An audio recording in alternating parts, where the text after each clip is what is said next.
Mining తవ్వకాల్లో అక్రమాలకు పాల్పడ్డారన్న ఆరోపణలు ఎదుర్కొంటున్న పటాన్చెరు బీఆర్ఎస్ ఎమ్మెల్యే మహిపాల్ రెడ్డికి సంబంధించిన లాకర్లలో ఈడీ అధికారులు సోదాలు నిర్వహించారు. పటాన్చెరులోని యాక్సిస్ బ్యాంకులో మహిపాల్ రెడ్డి లాకర్లను ఈడీ అధికారులు తెరిచారు. పలు విలువైన డాక్యుమెంట్లను స్వాధీనం చేసుకున్నారు. ఇప్పటికే ఎమ్మెల్యే మహిపాల్ రెడ్డి ఈడీ ఎదుట విచారణకు హాజరయ్యారు. మహిపాల్ రెడ్డి ఆయన సోదరుడు మధుసూదన్ రెడ్డి ఇళ్లలో 2 రోజుల పాటు ఈడీ సోదాలు చేసింది. దాదాపు 300 కోట్ల రూపాయల వరకు ప్రభుత్వానికి నష్టం వాటిల్లే విధంగా మహిపాల్ రెడ్డి సోదరులు చేశారని ఆరోపణలున్నాయి. సంతోష్ శాండ్ అండ్ గ్రానైట్ పేరుతో మహిపాల్ రెడ్డి వ్యాపారం చేశారు. మైనింగ్ తవ్వకాల్లో ప్రభుత్వానికి ట్యాక్స్ చెల్లించకుండా ఎగ్గొట్టారని ఫిర్యాదులు వచ్చాయి. మైనింగ్లో వచ్చిన లాభాలతో బీఆర్ఎస్ ఎమ్మెల్యే రియల్ ఎస్టేట్తో పాటు బినామీ పేర్లతో వ్యాపారాలు సాగించారు.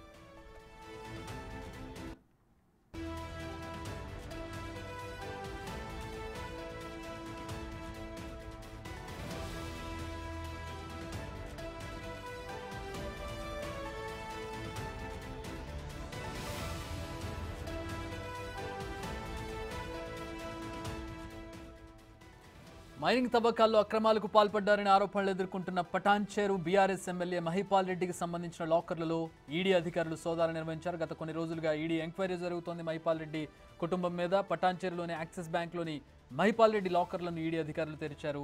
పలు విలువైన డాక్యుమెంట్లను స్వాధీనం చేసుకున్నట్టుగా తెలుస్తోంది. ఇప్పటికే ఎమ్మెల్యే మహిపాల్ రెడ్డి ఈడీ ఎదుట విచారణకు హాజరయ్యారు.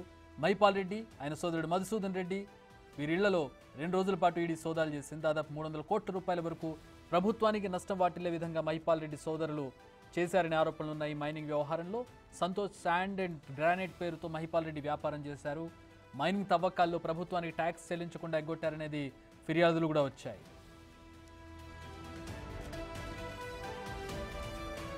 మా ప్రతినిధి దుర్గారెడ్డి జాయిన్ అవుతున్నారు. దీనికి సంబంధించి మరిన్ని వివరాలు తెలుసుకుందాం. దుర్గారెడ్డి, ఈడీ ఎంక్వైరీ ఇంకా కొనసాగుతున్నట్టుగా తెలుస్తోంది. ఇంకా ఎక్కడెక్కడ సోదాలు చేశారు? ఈరోజు ఏమి పట్టుకున్నారు పోలీసులు ఈ అధికారులు లాకర్స్లో? మన పటాన్చెరు యాక్సిస్ బ్యాంకులో మాత్రం గూడెం మహిపాల్ రెడ్డికి సంబంధించిన లాకర్స్ మాత్రం ఓపెన్ చేశారు. ఓపెన్ చేసిన లాకర్స్ లో మాత్రము పలు కంపెనీల్లో గూడెం మహిపాల్ రెడ్డి, అతని తర్వాత వాళ్ళ సోదరుడు మధుసూదన్ రెడ్డి, ఇతర వాళ్ళ బినామీల పేరుతో కొన్ని కంపెనీల్లో పెట్టుబడి పెట్టినట్లుగా పత్రాలు స్వాధీనం చేసుకున్నారు.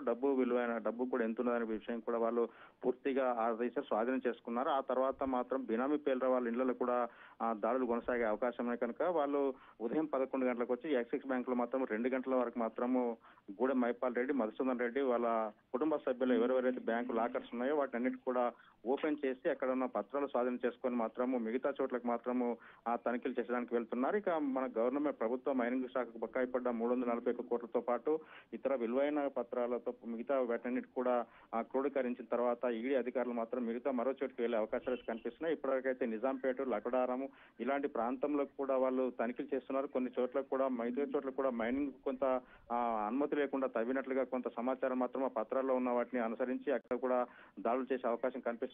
నిజంగా చూస్తే గత వారం రోజుల నుంచి ఢిల్లీకి వెళ్ళిన మహిపాల్ రెడ్డి ఈడీ అధికారులు నోటీస్ ఇచ్చారు. ఆ నోటీసుల అనుసారం తోటి ఇక్కడికి వచ్చానని చెప్పినా కానీ అతను అక్కడి నుండి బయటకు రావడం, మళ్ళీ తర్వాత వచ్చిన తర్వాత మరుసటి రోజు మాత్రం ఇక్కడ ఈడీ అధికారులు పటాన్చెరుకు వచ్చి బ్యాంకు లాకర్స్ ఓపెన్ చేయించి అక్కడ విలువైన పత్రాలు స్వాధీనం చేసుకోవడం కొంత చర్చనీయాంశమైంది. బీఆర్ఎస్ పార్టీ వర్గాలకు కూడా ఎవరింట్లో మళ్ళీ సోదాలు అవుతాయి, ఎక్కడెక్కడ జరుగుతాయని చెప్పి మరికొందరు ఇంకా మహిపాల్ రెడ్డికి సంబంధించిన వాళ్ళ బంధువుల కూడా సోదాలు జరుగుతాయని కూడా ముందు సమాచారంతో వాళ్ళంతా కూడా బయటకు వెళ్ళిన పరిస్థితి మనకు కనిపిస్తుంది. అదేవిధంగా చాలా సందర్భాల్లో కూడా ఈడీ అధికారులు మాత్రము ముందస్తు వాళ్ళకంటే సమాచారం ఇచ్చినా కానీ సమయానికి రాకపోవడం, నిన్న వస్తుంటే కూడా వాళ్ళు ఈడీ అధికారులకు సహకరించకుండా ఈ రోజు మాత్రం మహిపాల్ రెడ్డి ఆధ్వర్యంలో వాళ్ళ కుటుంబ సభ్యుల ఆధ్వర్యంలో లాకర్స్ ఓపెన్ చేయించినట్లుగా మనకు కొంత సమాచారం వస్తుంది.